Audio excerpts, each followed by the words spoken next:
तो गर्मियां हो चाहे सर्दियां हो, आपको बिजली की आवश्यकता तो होती ही है। साथ ही अगर आपके घर के अंदर कूलर, पंखे या एसी लगे हुए हैं, ऐसे में अगर वो भी खराब हो जाए, यानी कि अचानक से उसके कंपोनेंट स्विच वगैरह या कुछ भी खराब हो जाए, तो हम लोगों को हो जाती बहुत ज्यादा परेशानी। तो दोस्तों, आज की इस 2 in 1 की वीडियो के अंदर हम आप लोगों को पूरे दो चीजें, एक ही वीडियो के अंदर दो चीजें ठीक करना बताएंगे। यानी कि आपके घर की लाइट अगर अचानक से चली जाए तो आपको उसको कैसे चेक करना चाहिए, कैसे उसको ठीक करना चाहिए, सबसे ज्यादा चांस कहां पर होता है जो कि खराब होता है, जिससे कि आपको पता चल जाए और आप उसको ठीक कर सकें या करवा सकें किसी से। और दूसरे नंबर पे दोस्तों, मान लीजिए आपके घर के अंदर कोई कूलर है और कूलर अचानक से चलते चलते अगर वो बंद हो गया, ठीक है, तो इमरजेंसी में कैसे आपको उसको चालू कर लेना है और परमानेंट रूप से उसको कैसे ठीक कर लेना चाहिए या करवा लेना चाहिए, कौन सा स्पेयर पार्ट्स लगवाना चाहिए। अगर आपका कूलर चलते चलते यानी कि सब कुछ ठीक है, उसके अंदर मोटर फूका नहीं है, वायर वगैरह कोई फूकी नहीं है, लेकिन फिर भी वो अचानक से चलते चलते बंद हो गया है, खराब हो गया है, तो आखिर उसको कैसे हमें ठीक करना चाहिए, कैसे चेक करना चाहिए,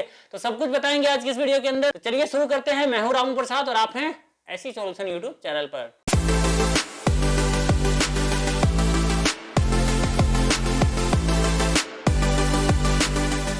तो भाई, पहली बात ये जान लो कि अगर आपके घर के अंदर जो मीटर लगा हुआ है, उस मीटर के अंदर अगर बिजली आ रही है पर आपके घर के अंदर बिजली नहीं आ रही है, तो ऐसे में जब आप एनडीपीएल या राजधानी पावर को या टाटा पावर को आप कॉल करेंगे, तो आपके घर पे आएंगे, वो चेक करके जाएंगे, पर वो कुछ ठीक नहीं करेंगे। ठीक है, यानी कि वो कुछ रिपेयर नहीं करेंगे, आप घर की लाइट चालू नहीं करेंगे, बेशक से उनके मीटर के पास से ही दिक्कत क्यों ना हो।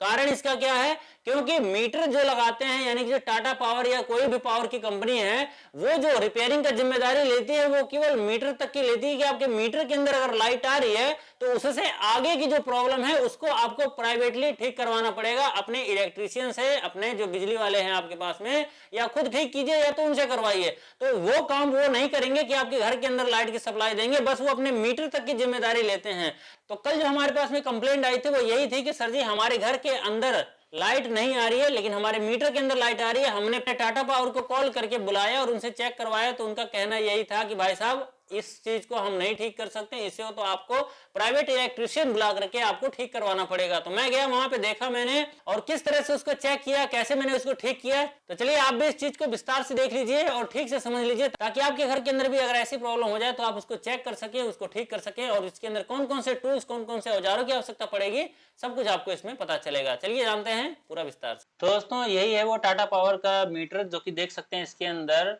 मतलब इंडिकेटर जल रहा है और इसके अंदर नंबर वगैरह कुछ आ रहे हैं, और यहाँ पे तार वगैरह सारे के सारे जुड़े हुए हैं। लेकिन तार की आप हालत देखेंगे तो बहुत ही ज्यादा बेकार है तार की हालत, क्योंकि कई सारे यहाँ पे ज्वाइंट लगे हुए हैं, जो कि अगर एमसीबी न लगा हुआ तो आए दिन इसके अंदर प्रॉब्लम आई रहती है। अब यहाँ पे देख सकते हैं दोस्तों, छोटा सा एक एमसीबी बॉक्स लगा हुआ है, जो कि गलत है, कस्टमर की कंजूसी है ये, जो कि इतना बड़ा छोटा बॉक्स लगा रखा है। 50 का प्लॉट है ये। और इसको जब हम खोल के देखते हैं दोस्तों कि क्या प्रॉब्लम है यहाँ पे, तो हमें पता चलता है कि यहाँ पर ना ही तो न्यूट्रल आ रहा है और ना ही तो यहाँ पर फेस आ रहा है। देख सकते हैं किसी भी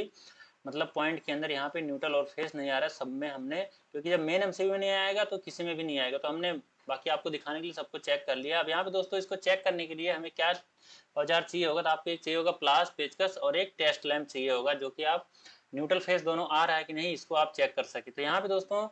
आप बाहर आ जाते हैं तो आप देखेंगे कि मेन मीटर की जो वायर है और हमारे जो घर के अंदर से मेन तार आई हुई है, उसके अंदर मतलब कई सारे ज्वाइंट उसके बाद में बीच में लगे हुए हैं। तो इस तरह से अगर ज्वाइंट है लगा हुआ बहुत सारा और बाहर में मतलब बिना एमसीबी के, बिना किसी छत्र छाया के वो वायर ऐसे पड़े हुए हैं, तो निश्चित है कि उसके अंदर, उनके ज्वाइंटों के अंदर प्रॉब्लम आती रहेगी। तो ऐसे में दोस्तों, आपको चाहिए कि आप इसको पहले खोल करके देखिए कि इनके वायरों के अंदर करंट आ रहा है कि नहीं। तो देख सकते हैं, हम जब टेस्टर लगाते हैं इस तरह से, तो टेस्टर में कोई भी मतलब लाइट ब्लिंक नहीं करती है, यानी कि हो सकता है ये वायर दोस्तों न्यूट्रल का भी हो सकता है या तो फेस का। अगर उधर से फेस आ रहा होगा तो न्यूट्रल इसके अंदर आएगा, लेकिन अगर नहीं आ रहा है तो हमें क्या करना है, दोनों वायरों को सिंपली निकाल लेना है, वहां से मीटर के पास से इसको निकाल लेना है। निकालने के बाद में ये जो छोटे छोटे टुकड़े हैं, इनको हमें निकाल करके अलग कर लेना है और वायरों को हमें छिल करके साफ कर लेना है। और मीटर की वायर जो अंदर से आई हुई है, तो क्योंकि वो एल्युमिनियम की है, इसलिए उसके अंदर जो कि क्या होता है, अगर ज्यादा पुराना तार हो गया है तो वो धूप से और बरसात से यानी पानी पड़ने से वो खराब हो जाता है, उसकी पीवीसी सड़ने लग जाती है। तो वो भी आपको कार्बन वगैरह पकड़ा हुआ तो भी, और नहीं भी पकड़ा हुआ तो भी, आप उसको क्या कीजिए, थोड़ा सा काट करके, छोटा करके उसको आपको छिल लेना है वायरों को। वायरों को छिलते समय दोस्तों, चाहे आप इलेक्ट्रिशियन है, चाहे आप घर पे खुद ही अपना काम प्लास पेचकस उठाकर करने लग जाते हैं। तो ऐसे में दोनों अवस्थाओं में आपको उसको सावधानी रखनी है, तार नहीं तो प्लास दूसरे तार से सटना चाहिए तारों को जोड़ते समय या काटते समय, छिलते समय। तो दोस्तों हमने टेस्टर से चेक किया तो फेस इसमें बता रहा था। अब उसके बाद में कंफर्म करने के लिए न्यूट्रल भी आ रहा है कि नहीं, तो हमने यहाँ पे टेस्ट लैंप का भी इस्तेमाल किया है, जो कि दोस्तों हमारे न्यूट्रल फेस कंफर्म हो जाता है। उसके बाद दोस्तों इसकी वायर हमने जहां जहां से निकाला था, जिस जिस पॉइंट से, उसके पॉइंटों के ऊपर न्यूट्रल की वायर हमारी पीली वाली थी, जिसके ऊपर हम इस तरह से लगा लेते हैं और उसको अच्छे से इसके ऊपर टाइट कर लेते हैं। और ये एल्युमिनियम के वायर के ऊपर टाइट करते समय दोस्तों हो सके तो इसके वायर के ऊपर में आप मतलब थोड़ा लंबा छीलें तार को, कॉपर के वायर को, और छिल करके उसके ऊपर अच्छे से आप मतलब तार के बीच में, एल्युमिनियम के वायर के बीच में घुसा करके अगर आप टाइट करेंगे तो ज़्यादा बेस्ट रहता है। और ज्वाइंट करते समय या कुछ भी काम करते समय कोशिश रखें कि अपने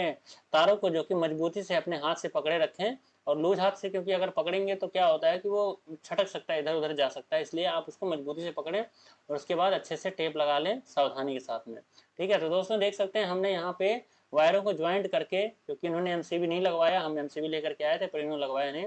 तो हमने इसको ज्वाइंट कर लिया। अब यहाँ पे आकर के एमसीबी पास हम इसको चेक करते हैं दोस्तों, क्या हमारा करंट आ गया। देख सकते हैं दोस्तों फेस का वायर जो हमने ज्वाइंट किया वहाँ पे न्यूट्रल फेस, वो हमारा यहाँ पे अब करंट पास करने लग गया और ऊपर नीचे सब जगह अब करंट बताएगा, यानी कि एक में बताएगा और एक में न्यूट्रल आता है। तो दोस्तों यहाँ पे हमारा जो ये लाइट है ये ऑन हो जाती है, यहाँ पे ऑन करके देख लेते हैं। तो देखिए यहाँ पे हमारी जो लाइट है वो चालू हो गई है। तो इस तरह से इन भाई साहब का जो बिजली का काम था वो कंप्लीट हो गया, जो सुबह से परेशान हो रहे थे। तो भविष्य में आपके साथ भी कभी ऐसा हो तो आप भी अपने घर की लाइट इस तरह से चेक करके ठीक कर सकते हैं। और दूसरे नंबर पर दोस्तों हमारे पास में एक कंप्लेंट आई कि भाई साहब हमारे घर का जो कूलर है हमने पिछले साल इसको खरीदा था और पिछले साल से लेकर के अब तक मैं 3 बार इसको एक ही प्रॉब्लम के लिए रिपेयर करवा चुका हूं, बार बार वो प्रॉब्लम हो जाएगी, उसको तो आप सबसे पहले परमानेंट ठीक कर दो। और दूसरे नंबर पे आप मुझे कुछ ऐसा तरीका बता दो जिससे कि अगर मेरा कूलर रात में कभी बाई चांस बंद हो जाए तो उसको मैं अपने आप कैसे इमरजेंसी में स्टार्ट कर सकूं, उसको चालू कर सकूं, ये भी मुझे बता दीजिएगा। तो दोस्तों बार बार जो हमारे कूलर का पार्ट्स खराब होता है वो कौन सा पार्ट्स खराब होता है, और मान लीजिए अगर वो आपके पास में नहीं है तो इमरजेंसी में अपने कूलर को आप कैसे ऑन कर सकते हैं, कैसे चालू कर सकते हैं, उनको तो हम बता ही रहे हैं, साथ ही आपको भी पता चलेगा इस आगे के वीडियो के अंदर। तो चलिए ध्यान से देखिए और ठीक से समझ लीजिए। तो ये है वो कूलर और इसकी प्रॉब्लम अगर मैं आपको दिखाऊं तो इसकी प्रॉब्लम यही है, और ज्यादातर कूलरों के अंदर यही प्रॉब्लम आती है कि उसका जो ये रेगुलेटर होता है या इसके अंदर जो बटन लगी हुई होती है बार बार वो खराब हो जाती है। क्योंकि आजकल के जो कूलर आ रहे हैं, खास करके जो लोकल कूलर आते हैं, उनके अंदर ये जो रोटरी लगी होती है बहुत ज्यादा खराब होती है, क्योंकि इसके अंदर की जो मोटर होती है दोस्तों वो बहुत हैवी होती है और इसका जो रोटरी होता है वो छोटे वाले मोटर का होता है, यानी कि जो हमारे एपी की मोटर होती है उसकी होती है। अगर आप इसको परमानेंट ठीक करना चाहते हैं तो इस तरह का रेगुलेटर उसके अंदर लगाएं, या 1000 वाट का जो रोटरी होता है वो आप लगाएं। ठीक है, तो इस प्रकार का रेगुलेटर 1000 वाट का जो आता है आप इसको आप लगा लीजिए। इसको लगाने से दोस्तों आपके कूलर की जो कि स्पीड है वो भी कंट्रोल हो जाएगी, यानी कि 3 स्पीड में नहीं बल्कि अनलिमिटेड स्पीड में आप इसको चला सकते हैं। दोस्तों इसको कैसे कनेक्शन किया जाता है, कैसे इसको फिट किया जाता है, तो प्लास्टिक का कूलर होता है जो, तो उसके अंदर जो रेगुलेटर वगैरह लगे होते हैं उसका कवर पीछे से पेंच खुलने के बाद ही खुलता है। ठीक है, आप अगर सामने से अगर खोलने की कोशिश करेंगे तो टूट जाएगा, कई बार में लॉक होते हैं उसमें, कई बार में नहीं होते कई कूलरों के अंदर। तो आप इन पेचों को जब आप खोल देंगे तो आराम से आपका इधर से खुल जाएगा। तो देख सकते हैं यहाँ पे हमने दोस्तों इसको इस तरह से खोल लिया, और इसके रोटरी का जो हालत आप देखेंगे तो रोटरी की हालत जो दोस्तों बहुत ज्यादा बेकार हो रखी है। देखिए पूरी तरह से ये जला हुआ है। ठीक है, तो इस तरह से दोस्तों ये जो छोटी वाली रोटरी होती है ये छोटे छोटे हमारी जो एपी की मोटरें आती है, बिल्कुल छोटी कूलर की जो मोटर होती है उसके अंदर लगाए जाते हैं। लेकिन अगर आप बड़े कूलर के अंदर आप रेगुलेटर या रोटरी लगा रहे हैं तो वहां पे आपको 1000 वाट का रोटरी या रेगुलेटर लगाना चाहिए। तो दोस्तों इसके अंदर हम आज ये रेगुलेटर फिट करने वाले हैं, इसको निकाल करके तो कैसे ये सब किया जाएगा, कैसे फिट किया जाएगा, चलिए आपको बताते हैं। उससे पहले दोस्तों हम इसके आपको जो रोटरी है इसका जो कनेक्शन कौन कौन से तार इसके अंदर से निकलते हैं वो आपको हम दिखाते हैं। तो दोस्तों सबसे पहले इसके अंदर 3 स्पीड की जो मोटर लगी हुई है कूलर की किट, उसकी वायरों को हमें निकाल लेना होगा, सबको अलग कर लेना होगा है। और इसके आगे से इसका जो पेंच लगा हुआ होता है उसको भी हमें यहाँ से खोल करके रोटरी को पूरी तरह से बाहर निकाल लेना होगा। ठीक है, तो इसको हम बाहर निकाल लेंगे, और इस तरह से आप देख सकते हैं दोस्तों ये बहुत बुरी तरह से जला हुआ है, और बार बार अगर इसको चेंज किया जाएगा, सेम टू सेम लगाया जाएगा तो बार बार ये ऐसे ही जलता रहेगा। तो आपको इस तरह से लेना है, आपको रेगुलेटर 1000 वाट का, उसको आपको आगे का ये नट ऐसे खोल लेना है, प्लास से खुल जाएगा ये, और आपको प्लास से ही इसको टाइट भी करना है। और इसके ऊपर का कवर अगर कोई प्लेन लोहे वाले कूलर के अंदर आप लगा रहे हैं तो कवर भी लग जाएगा, नहीं इसके अंदर आप लगाते हैं तो आपको कवर लगाने की जरूरत नहीं, क्योंकि यहाँ पे गड्ढा है उसके अंदर आपका जो ऊपर का जो नोब है वही लगेगा। तो देख लीजिए पहले कि ये कैसे सेट होगा, कैसे अंदर तक मतलब अच्छे से फिट हो जाएगा। तो आप इसको देख सकते हैं, ऐसे में थोड़ा सा टाइट जा रहा है, तो इसको हम क्या करेंगे, थोड़ा सा पहले ऐसे लगा लेंगे और इसको लगाने के बाद में थोड़ा सा इसको घुमा लेंगे, यानी कि इस तरह से हम इसको कर लेंगे ताकि आराम से इसके अंदर ये फिट हो जाए, सेट हो जाए। तो दोस्तों इसको अच्छे से यहाँ पे हम टाइट कर लेंगे नट लगा करके। और नट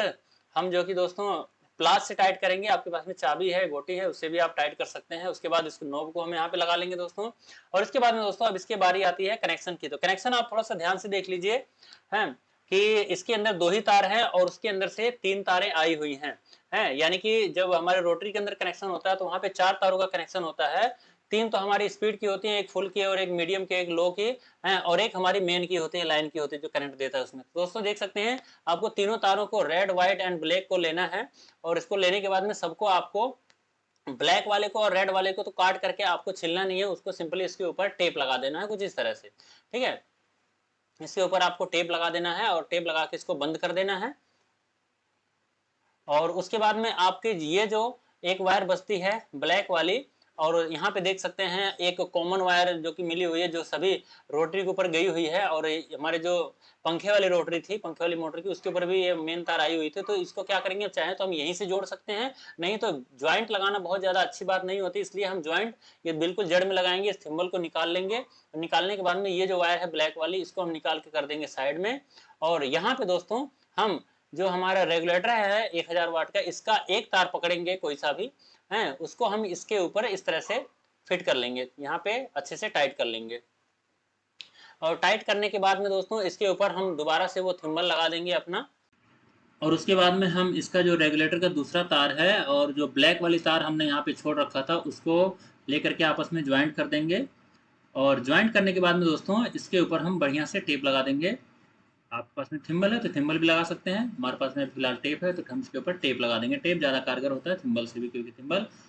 भी कारगर होता है, पर जैसे अवेलेबिलिटी रहे वैसे आप कर सकते हैं। बाकी उसके बाद में आप इसकी वायरों को इस तरह से सेट कर लीजिए, आपका कनेक्शन कंप्लीट हो गया है। अभी हम आपको बताएंगे दोस्तों कि मान लीजिए आपके पास में कुछ भी नहीं है और इस तरह से आपका रेगुलेटर जल गया है, तो आप उसको कैसे मतलब चालू कर सकते हैं अपने मोटर को, ये भी हम आपको बताएंगे। उससे पहले दोस्तों देख सकते हैं ये हमारा पूरी तरह से सेट हो गया, इसका पेंच वगैरह हमने अच्छे से टाइट कर लिया। अब इसके वायर को हम बोर्ड के अंदर लगाते हैं। बोर्ड के अंदर लगाने के बाद में इसको हम चला करके देखते हैं कि क्या अब ये सही से काम कर रहा है या नहीं। तो सबसे पहले दोस्तों इसकी जो हमारी मोटर है स्विंग वाली, वो चल रही है कि नहीं, इसको हम देख लेते हैं। देख सकते हैं कोई भी वायरिंग हमने छेड़ा नहीं था, जो कि अभी ये बढ़िया से चल रहा है। और इसकी अगर पानी की मोटर अगर हम देखेंगे चला करके, देखिए पानी की मोटर भी अच्छे से चल रही है। बाद में इसको हम सेट कर लेंगे। और उसके बाद में दोस्तों हम इसका रेगुलेटर बढ़ा करके देखते हैं। इस तरह से हम चालू करते हैं, थोड़ा सा रेगुलेटर बढ़ाते हैं तो यहाँ पे कैपेसिटर इसका थोड़ा सा वीक है, इस वजह से ये स्टार्ट नहीं हुआ। बाकी थोड़ा से चालू करने में चल जाता है। तो थोड़ा आपने और बढ़ाया तो ये देख सकते हैं पूरी तरह से ये स्पीड पकड़ लिया और अब ये फुल स्पीड में चल रहा है। यहाँ पे दोस्तों हमने ऑडियो को इसके मोड कर दिया है, क्योंकि बहुत ज़्यादा वहाँ पे बच्चों का शोर शराबा हो रहा था, इसलिए हम आपको सुनाया नहीं। तो दोस्तों चलिए अब आपको बताते हैं कि मान लीजिए आपका कूलर अचानक से बंद हो जाए और सेम प्रॉब्लम आपके कूलर में आ जाए, यानी कि चाहे उसके अंदर में रेगुलेटर लगा हुआ हो स्टेप वाला या इस तरह से घुमाने वाला, या चाहे उसके अंदर रोटरी लगी हुई हो, तो अगर वो जल गया, खराब हो गया है, लेकिन आपकी जो मोटर है वो ठीक है, उसके अंदर लगी हुई है, तो आप अपने कूलर को कैसे इमरजेंसी में चालू कर सकते हैं ये आपको बता देते हैं। दोस्तों जैसा कि आप जानते हैं कि आपके कूलर के अंदर में जो मोटर लगी होती है पंखे वाली, उसके अंदर से 2 तारें लगी हुई होती हैं, या तो कई मोटरों के अंदर यानी कि अगर किट लगी हुई तो उसके अंदर 3 स्पीड बनाने के लिए 4 तारें निकली होती हैं मेन की, ठीक है, जिसके अंदर एक होती है ब्लू और दूसरे नंबर पे जो तार होती है दोस्तों वो होती है आपकी व्हाइट, उसके बाद में होती है दोस्तों रेड,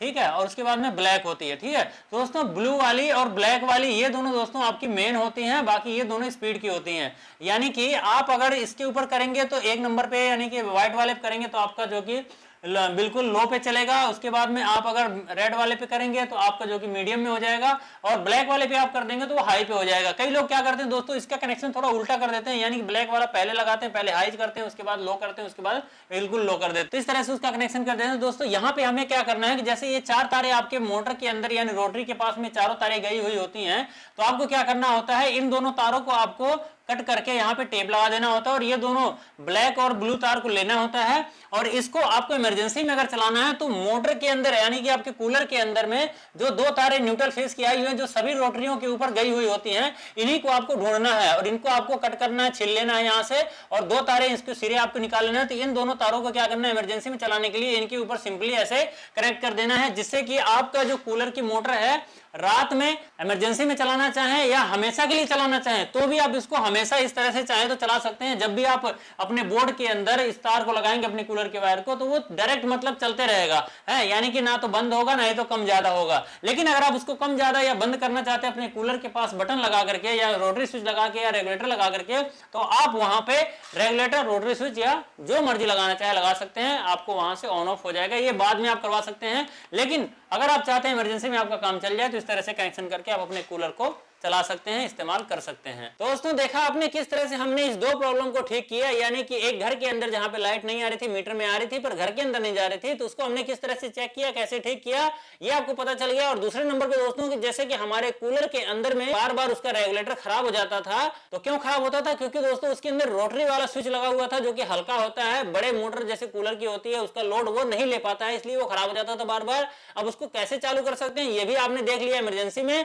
और उसको अगर आपको परमानेंट रूप से करना है तो उसके लिए आपको 1000 वाट का रेगुलेटर ला करके उसके अंदर लगा देना है, जो कि हमेशा के लिए आपकी जो प्रॉब्लम है बार बार खराब होने के रेगुलेटर के वो नहीं होगी, चाहे आपकी सिंगल स्पीड की मोटर हो चाहे 3 स्पीड की मोटर हो, दोनों पे एग्जॉस्ट के और कूलर की किट के ऊपर दोनों पे ये काम करेगा। तो दोस्तों कैसे लगी आपको हमारी जानकारी, हमारी वीडियो मुझे कमेंट करके जरूर बताइएगा और इस तरह की वीडियो देखने के लिए चैनल को सब्सक्राइब कर लीजिएगा। चलिए मिलते हैं नेक्स्ट वीडियो में, तब तक के लिए नमस्कार,